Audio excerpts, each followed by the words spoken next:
너희는 세상의 소금이니 소금이 만일 그 맛을 잃으면 무엇으로 짜게 하리요? 후에는 아무 쓸데 없어 다만 밖에 버리워 사람에게 밟힐 뿐이니라. 너희는 세상의 빛이라. 산 위에 있는 동네가 숨기우지 못할 것이요 사람이 등불을 켜서 말 아래 두지 아니하고 등경 위에 두나니 이러므로 집안 모든 사람에게 비추느니라. 이같이 너희 빛을 사람 앞에 비추게 하여 저희로 너희 착한 행실을 보고 하늘에 계신 너희 아버지께 영광을 돌리게 하라. 아멘.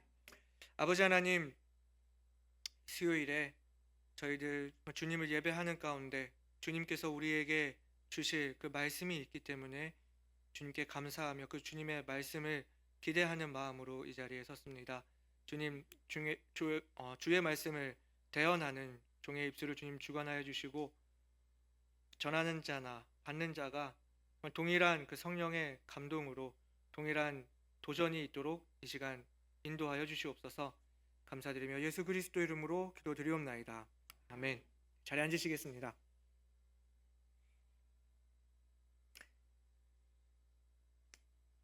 제가 평소에도 우리 목사님을 귀하게 여기고 참 중요하게 생각을 하지만 이렇게 한 번씩 목사님께서 자리를 비우실 때가 되면 더더욱 저에게는 이 목사님의 빈자리가 크게 느껴지고 우리 목사님이 참으로 귀하다는 것을 느끼게 됩니다.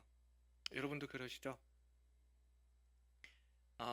얼마 전에 저희 부모님께서 이사를 하셔서 이제 분가를 하게 되었는데요. 그 좁은 집이 사람으로 꽉 차고 또 뭐 가구며 기물들이며 이런 것들로 꽉 차 있었는데 어머니 아버지가 나가시고 나니까 집도 좀 휑한 것 같고 실제로 그래요. 어머니 아버지 이사 가실 때 제가 웬만하면 다 가지고 가라고 했거든요. 어차피 다 새로 구매를 하셔야 되니까 그냥 필요한 거 있으면 다 가지고 가셔라 그렇게 말씀을 드렸는데 정말 다 가지고 가셨어요. 제 방에 책장 하나 남겨놓고 싸그리 가지고 가셔가지고 제가 이렇게 말하면은 여러분 빈집 보러 가실 때 목소리 울리는 거 알고 계시죠? 그 동굴에서 메아리 치는 것처럼 하면은 그 메아리가 치는 방 안에 이불 하나 깔아놓고 그렇게 생활을 하고 있습니다. 정말 집이 휑한 느낌이 듭니다.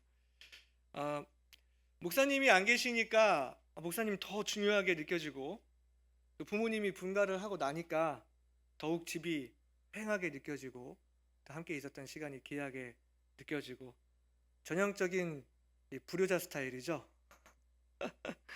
그런데 여러분 저에게만 그런가요? 아마 우리 모두에게 이런 동일한 경험이 있을 거라고 생각합니다. 누군가 혹은 어떤 것이 얼마나 중요한지를 알려면 그 사람이 또 그 무엇이 없어 보면 알게 되는 것 같아요. 나에게 항상 함께 있고 함께 존재하는 것이어서 항상 존재하는 것이어서 당연하게 생각했지만 없었을 때 그 중요성을 깨닫게 되잖아요. 그래서 우리 많이들 하는 말 중에 있을 때 잘하라는 그런 말도 있고요. 오늘 우리들이 읽은 이 말씀은 너무나 유명한 구절이죠. 예수님께서 제자들을 세상의 소금으로 빛으로 부르시는 모습입니다. 여러분 이 구절을 평소에 어떻게 생각하셨는지 모르겠지만 오늘 함께 이걸 한번 생각을 해보기를 원하는데요. 여러분 빛과 소금 많이 들어보셨죠? 소금이 얼마나 귀한 겁니까? 그리고 빛은 얼마나 귀한 것인가요? 여러분 소금이 없는 음식 또 빛이 없는 세상이 상상이 되시나요? 너무 중요한 것이잖아요. 만약에 지금 우리가 예배 드리고 있는 이 공간에 모든 빛이 없어진다고 하면 우리는 이 칠흑 같은 깜깜한 어둠 속에서 아마 혼란스러울 겁니다. 그렇죠? 근데 주님은 말씀하시기를 소금이 그 맛을 잃으면 어찌하겠느냐. 소금이 없는 것과 같은 상황이면 있어도 그 맛이 없으면 없는 것과 같은데 있으나 마나한 상황이면 소금이 없는 것과 같은 상황이면 어떻겠느냐 말씀을 하시면서 우리를 세상의 빛이라 이렇게 말씀을 해주셨는데요. 여러분 빛이 없는 세상이 어떨까요? 그러면 이 말씀을 우리가 조금 더 생각해서 우리가 세상의 빛이라고 한다면 그리스도인이 없는 세상은 어떨까요? 주님은 말씀하시기를 우리 그리스도인들이 이 세상에 너무나 중요한 존재들, 소금과 같은 존재들, 빛과 같은 존재들이라고 말씀해 주고 계시는 겁니다. 그렇다면 주님께서 말씀하시는 것처럼 우리가 이 세상의 빛이라고 했을 때 과연 그 말씀이 어떤 의미일까요? 우리는 얼마나 이 세상에서 중요한 존재들일까요? 우리는 빛으로서 이 세상에서 어떠한 삶을 살아야 하는 것일까요? 오늘 말씀을 통해서 함께 생각해 보기를 원합니다. 먼저 우리가 가진 이 빛은 바로 세상과는 다른 새로운 삶의 방식이라는 것을 말씀드립니다. 우리가 가지고 있는 이 빛은 세상과는 다른 새로운 삶의 방식이라는 겁니다. 오늘 본문이 속해 있는 이 마태복음 5장은 우리가 아주 잘 알고 있는 말씀입니다. 예수님의 산상수훈이라고 말하는 그 말씀인데요. 우리가 오늘 읽은 이 본문 이전에 있는 이 5장 1절부터 시작하는 이 팔복의 내용들, 우리가 작년에 목사님께서 하나하나 짚어서 그 의미에 대해서 설명을 해주셨습니다. 여러분 기억하시죠? 또 우리가 열심히 암송도 했잖아요. 그 팔복의 말씀에서 예수님이 하신 말씀이 무엇이었습니까? 심령이 가난한 자는 복이 있나니, 애통하는 자는 복이 있나니, 온유한 자가, 의에 줄이고 목마른 자가 복이 있다, 이렇게 말씀을 하고 계십니다. 세상이 추구하는 것과는 반대되는 것들을 가지고 복이 있다, 이렇게 말씀하고 계시다는 겁니다. 여러분, 가난 좋아하세요? 애통, 슬픔, 굶주림, 핍박, 이런 것들 좋아할 사람이 여러분 누가 있겠습니까? 누가 이런 것들을 원하겠어요? 이런 것들은 이 세상의 사람들이 좋아하는 것이 아니고 추구하는 것이 아닙니다. 그런데 예수님은 이러한 것들을 복이라고 말씀하시면서 이러한 자들에게는 세상이 주지 못하는 기쁨과 보상을 약속해주고 계십니다. 그리고 오늘 우리가 읽은 이 본문 이후에 나오는 그 계속해서 이어지는 그 산상수훈의 내용은 무엇입니까? 계속해서 예수님은 세상의 가르침들과는 대비되는 하나님 나라의 원리들을 말씀하시는 것을 볼 수 있어요. 여러분이 한번 이 마태복음 5장을 쭉 읽어보시면 아마 쉽게 파악하실 수 있을 겁니다. 예로부터 너희들이 들은 것, 너희의 전통과 가르침, 너희들은 오래전부터 이렇게 배워왔고 이렇게 들었으나 나는 너희에게 이르노니, 나는 너희에게 이르노니, 계속해서 이 말씀을 반복하시면서 하시는 말씀이 결국에는 무엇입니까? 세상의 그 가르침들과는 전혀 다른 것들, 그리스도인으로서 하나님의 자녀로서 이 세상을 살아가는 완전히 새로운 삶의 기준들을 제시하고 계시다는 겁니다. 그래서 오늘 우리가 읽은 이 본문이 속한 앞 뒤에 말하고 있는 것이 계속 같은 주제로 주님이 말씀을 하고 계세요. 이러한 문맥에서 우리가 과연 이 소금의 맛, 그 세상을 비추는 그 빛의 그 성질의 의미를 우리가 이해한다고 하면 아마 그것은 주님께서 말씀하시는 그 하나님 나라 백성의 새로운 삶의 원리들, 쉽게 말해서 하나님 말씀의 가르침을 말한다는 것을 우리가 알 수 있습니다. 그래서 다시 말하면 우리가 하나님 나라의 백성의 그 원리대로 살아갈 때 우리가 이 세상에서 빛의 역할을 감당할 수 있다라고 이해할 수 있는 것입니다. 오늘 본문에서 주님은 어떻게 말씀하십니까? 너희는 세상의 빛이라. 산 위에 있는 동네가 숨기우지 못할 것이요, 다 드러난다는 것입니다. 여러분, 이 빛이라는 것은요, 물리적인 이 공간을 밝히는 특징이 있습니다. 여러분, 이 예배당에 이 전등이 다 꺼지면 빛이 없으면 어떻게 되겠습니까? 어둡겠죠. 그렇죠? 빛의 반대를 우리가 어두움이라고 말하는데요. 여러분, 어두움이라고 하는 것은요, 존재하는 것이 아닙니다. 어두움이라는 어떤 물질, 어떤 형체가 있는 것이 아니고 어두움이라는 것이 어떤 형태로 있지 않습니다. 어둠이라는 것은 단지 빛이 없는 상태가 바로 어두움이라는 겁니다. 여러분 제 말이 무슨 말인지 이해가 되시나요? 빛이 있으면 어둠이 없는 거예요.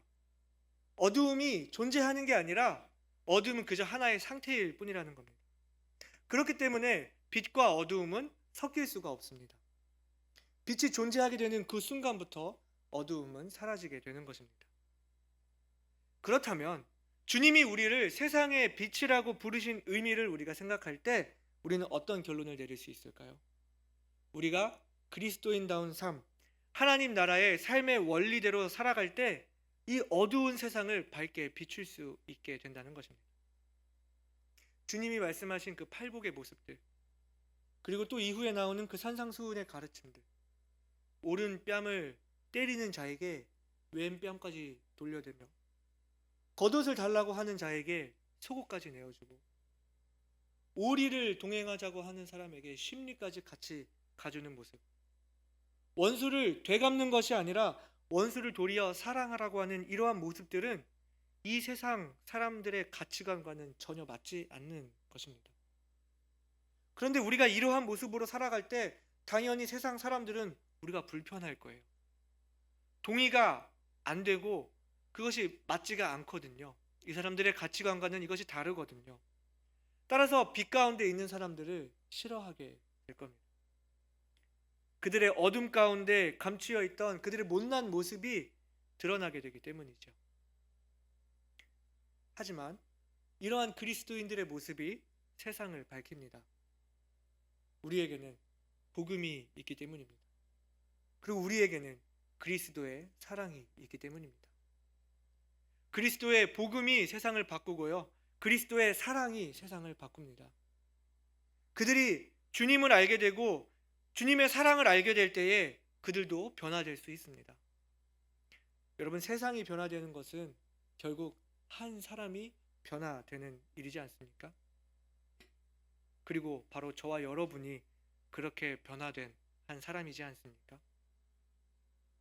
우리가 진정으로 그리스도인이라고 한다면 주님의 부르심을 따라서 그리스도를 닮은 모습으로 세상을 비추는 빛의 역할을 감당해야 합니다. 그러나 너무나 많은 주의 자녀들이, 그리스도인들이 세상을 비추는 것에 실패합니다. 그 이유가 무엇일까요?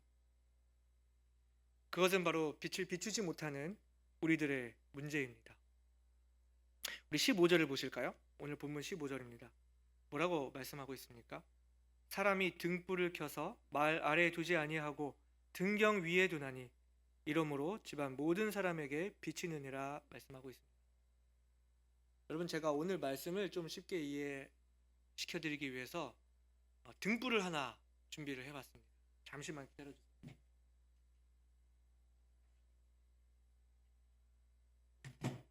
다이소에서 거금을 들여서 등불을 하나 준비했습니다.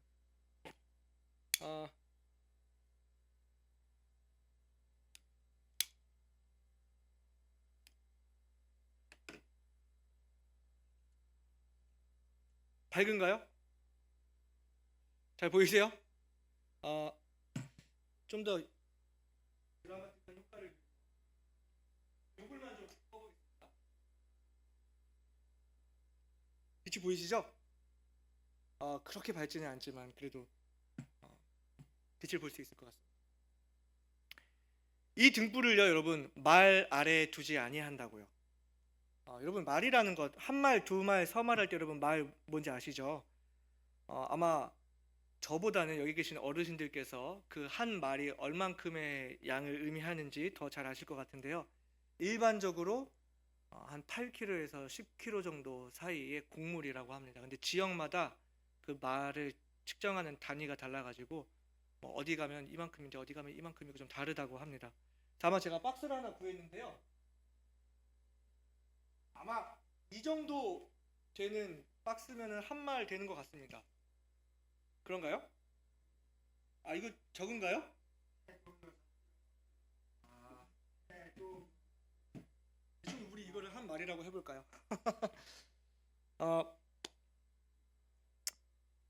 우리가 이 방을요 가득 비추려고 하면은요, 이 등불을 등경 위에 두어서 이 모든 방을 비추도록, 그래서 모든 사람이 이 빛을 볼 수 있도록 해야 할 겁니다. 그렇죠? 근데 우리가 가진 이 빛을 드러내야 하는데 드러내지 못하는 이유가 뭘까요? 때때로 우리는 이 빛을 숨겨버릴 때가 있습니다. 등불을 말 아래 두지 아니하고 한다고 했는데 우리는 이 빛을 감춰버리는 거예요. 여러분, 빛이 보이세요? 우리에게 그리스도의 복음이 있습니다. 이 복음에는 한 사람을 변화시키고 가정을 변화시키고 세상을 변화시키는 능력이 있습니다. 그런데 우리가 이 복음을 전하지 않으면 그 빛을 감추고 있는 것이나 다름이 없습니다. 여러분, 구원의 복음을 전하는 것은 교회에게 주신 주님의 사명입니다. 그리고 이것이 교회의 존재의 목적입니다. 여러분, 우리 교회가요, 이 지역사회를 위해서 동네 청소를 할 수 있습니다. 기금을 모아서 지역사회 불우한 이웃들을 도울 수 있습니다. 소외되고 어려운 사람들을 찾아갈 수도 있습니다. 여러 가지 좋은 일들, 사회에 도움이 되는 많은 일들을 우리가 할 수 있습니다. 물론 저는 우리 교회가 그러한 귀한 일들을 감당할 수 있는 교회가 되기를 원하고 그런 교회가 되자고 저는 말씀을 드립니다. 하지만 교회가 존재하는 목적은요, 이런 것이 아니라 잃어버린 영혼들을 주님께 인도하기 위한 것입니다. 아무리 교회가 지역 사회로부터 좋은 이미지를 가지고 있고 칭찬을 받는다고 하더라도 구원의 열매를 맺는 것을 멈추게 된다면 그것은 빛을 감추고 있는 것입니다. 우리가 사람들에게 가서 복음을 전하지 않는다면 우리는 이 빛을 숨기고 있는 것입니다. 또 우리는 어떻게 우리가 가진 빛을 숨기게 될까요? 우리가 가진 귀한 신앙을 전하지 않는다면 우리는 이 빛을 숨기고 있는 것입니다. 아마 여기 계신 여러분들 중에는 아마 각자의 그 집안에서 신앙의 1대이신 분이 있을 수도 있고 2대이신 분이 또 3대이신 분이 있을 수도 있습니다. 구원받은 그리스도인으로서 주님을 섬기고 또 교회를 세우며 주님의 말씀을 따라 살려고 하는 영적인 삶이 있습니다. 우리는 이것을 신앙생활이라고 이야기합니다. 구원 받았다고 해서 다가 아니죠. 교회 나온다고, 예배 출석한다고 다가 아니죠. 날마다 우리의 삶 속에서 하나님과 동행하며 그리스도를 닮아가고자 노력하고 또 계속해서 그 옛사람의 본성과 또 세상의 죄악을 대하여 치열하게 싸우는 영적 전쟁이 있습니다. 또한 역사적으로 주님의 교회를 무너뜨리려고 하는 사단의 무시무시한 시도들이 있어 왔습니다. 여러분은 우리 교회가 가지고 있는 이름, 성서 침례 교회라고 하는 이 이름의 자부심을 가지고 계시나요? 사람들로부터 성서 침례 교회가 뭐야? 근본주의하는데 근본주의가 뭐야? 이런 말들 여러분 들어보셨나요? 우리는 우리가 가지고 있는 신앙을 근본주의 신앙이다 이렇게 이야기를 하거든요. 근본주의자라는 그 이름은요, 그 단어는요, 이 세상에서 점점 인기가 없어지고 있습니다. 사람들이 그 근본주의라는 말을 생각할 때 독단적이고 이기적인 사람들, 아주 전투적이고 위험한 사람들이라는 인식이 있습니다. 하지만 우리들이 붙들고 있는 근본주의 신앙은 바로 예수님의 가르침, 성경을 그대로 믿고 그대로 실천하려고 하는 신앙입니다. 그리고 성경의 가르침에서 벗어난 것들로부터 우리 자신을 분리시키려는 노력입니다. 그런데 여기서 말하는 이 분리라는 것은 고립을 의미하는 것이 아니고 구별, 즉 거룩함을 지키려고 하는 모습인 것입니다. 저는 우리가 가지고 있는 이 귀한 신앙이 이 세상에 너무나 중요한 빛이라고 믿거든요. 이 빛이 너무나 귀한 것이니까 숨겨놓고 나만 봐야지, 나만 즐겨야지, 우리끼리 모여서 우리끼리만 이 빛을 누려야지 하는 것이 옳은 모습일까요? 근본주의 신앙에 대해서는 다른 기회가 있을 때 다루도록 하고요. 자, 거두절미하고 쉽게 말씀을 드리겠습니다. 우리가 지금 가지고 있는 이 귀한 믿음의 모습들, 이 귀한 신앙이 우리 자녀들에게 되물림되지 않는다면 우리는 언젠가 이 빛을 잃게 될 것입니다. 세상은 나날이 악해지고 혼란스러워지고 있습니다. 우리 자녀들은 우리가 이전에 경험했던 것보다 더욱 악한 환경에서 자라고 있습니다.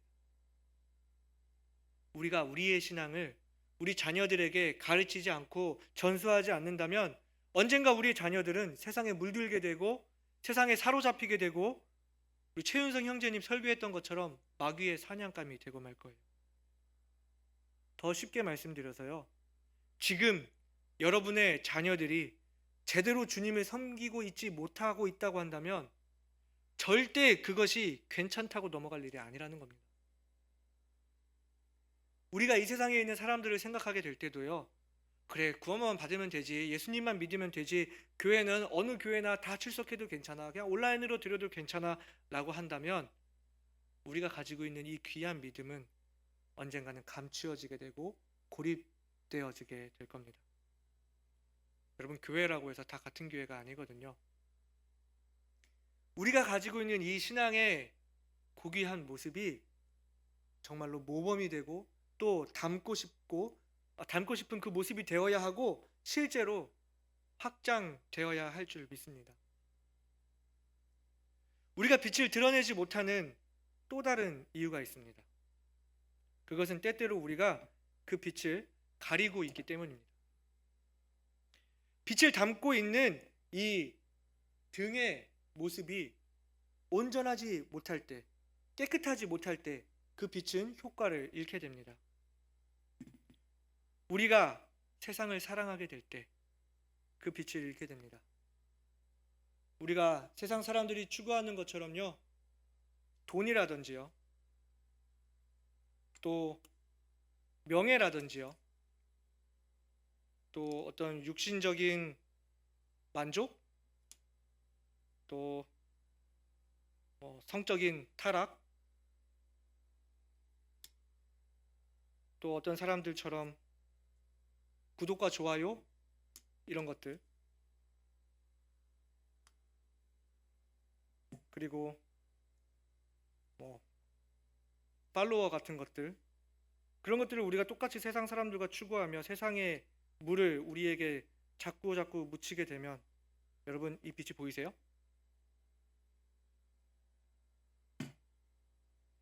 우리는 이 빛을 가리고 있는 겁니다. 여러분의 가정이나 학교, 또 직장, 여러분이 속한 곳에서 세상 속에 있는 사람들이 여러분이 그리스도인이라는 사실을 알지 못한다면, 여러분을 다르게 보고 있지 못하다면 내가 혹시 이 빛을 가리고 있지 않은지 돌아봐야 할 필요가 있습니다. 또한 우리가 세상과 타협하게 될 때 우리는 빛을 잃게 됩니다. 너무나 많은 경우에 우리가 주님의 말씀에 귀를 기울이는 것이 아니라 세상의 목소리에 귀를 기울입니다. 세상이 어떻게 하는지를 지켜봅니다. 그들이 얼마나 잘 나가는지를 지켜봅니다. 그들이 무엇을 가지고 어디에 살고 무엇을 누리는지를 지켜보고 그것을 부러워하고 우리도 어느 정도 그 수준에 따라가려고 발버둥을 칩니다.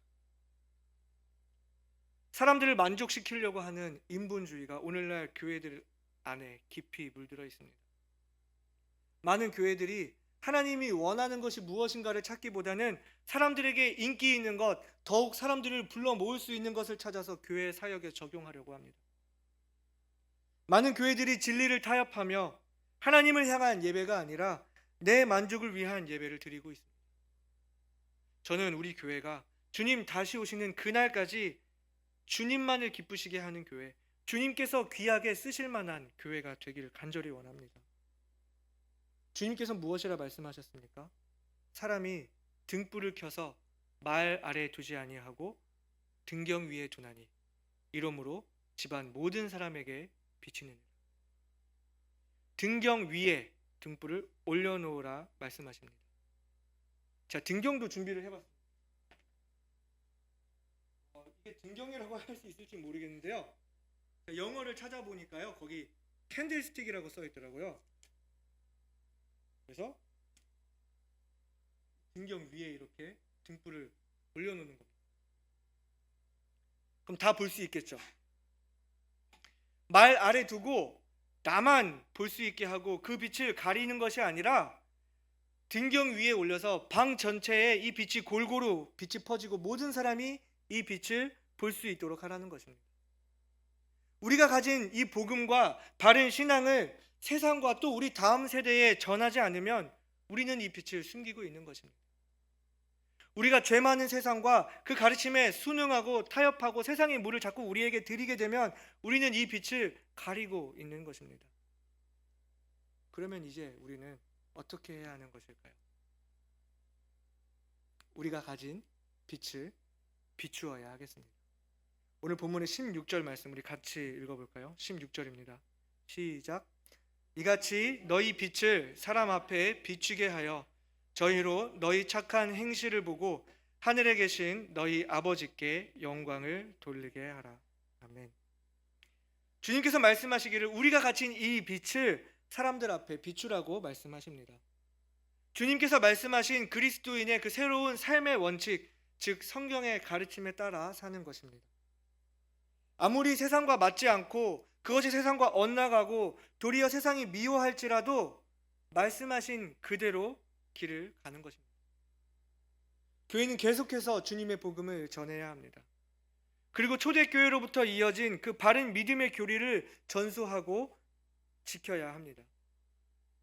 그리스도인의 삶과 교회의 모습은 고립이 아닌 구별의 모습으로 거룩하게 남아 있어야 합니다.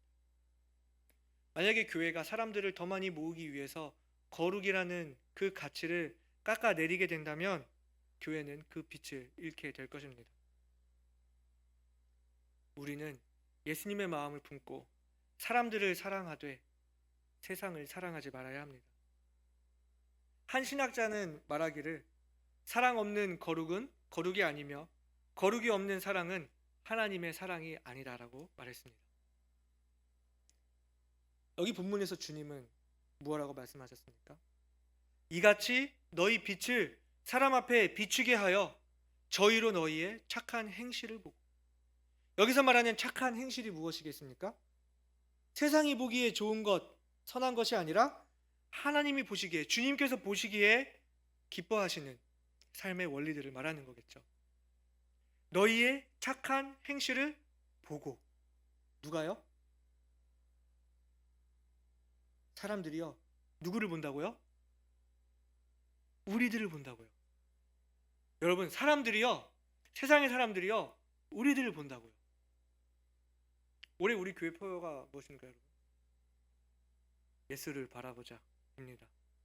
우리 믿음의 주요 또 온전케 하시는 예수를 바라보자고요. 근데 우리만 바라보나요, 여러분? 세상에 있는 사람들도 예수를 바라보게 해야 되잖아요. 우리가 예수님을 바라보고 예수님을 따라가며 예수님을 닮아가는 닮아가야 하는 이유들이 여러 가지가 있는데 그 이유 중 큰 하나는 바로 세상에 있는 사람들이 우리를 바라보고 우리를 통해서 예수 그리스도를 바라보게 되기 때문인 것입니다. 여러분, 누가 이런 말을 했습니다. You may be the only Bible some people read. You may be the only Jesus some people see. 무슨 말이냐면요, 당신은 누군가가 읽는 유일한 성경책이며 당신은 누군가가 보는 유일한 예수님이다 하는 말입니다. 여러분, 이게 무슨 말인지 이해가 되시나요? 세상 사람들이 성경책 보겠습니까? 예수님을 바라보고 살겠습니까? 우리들이 예수를 바라보자 하는 그런 수준으로 그들이 예수님을 바라보겠습니까? 그런데 어떻게 그들이 성경을 알고 어떻게 그들이 예수님을 알 수 있을까요? 주님께서 말씀하신 세상의 빛, 바로 우리들을 보며 그들은 성경을 알게 되고 예수님을 알게 된다는 것입니다. 서두에 이런 말씀을 드렸습니다. 무엇인가 얼마나 중요한지를 알려면 그것이 없을 때를 생각하면 된다. 만약에 이 세상에 정말 주님을 신실하게 따르는 그리스도인들이 없다면, 우리들이 없다면 어떻게 이 세상 사람들이 우리 주님을 볼 수가 있겠습니까?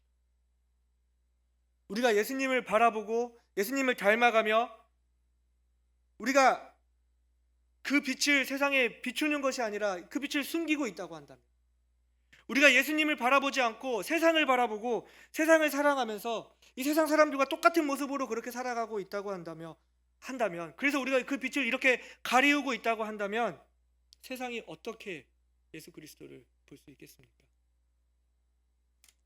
사랑하는 여러분, 지금 이 시간 주님께서 주신 말씀 앞에 우리들의 모습을 한번 돌아봅시다. 여러분에게 있는 그 빛은 잘 드러나고 있습니까? 혹시나 여러분이 의도한 것은 아니었지만 의도했든 의도하지 않았든 그 빛을 지금 숨기거나 감추고 있지는 않습니까?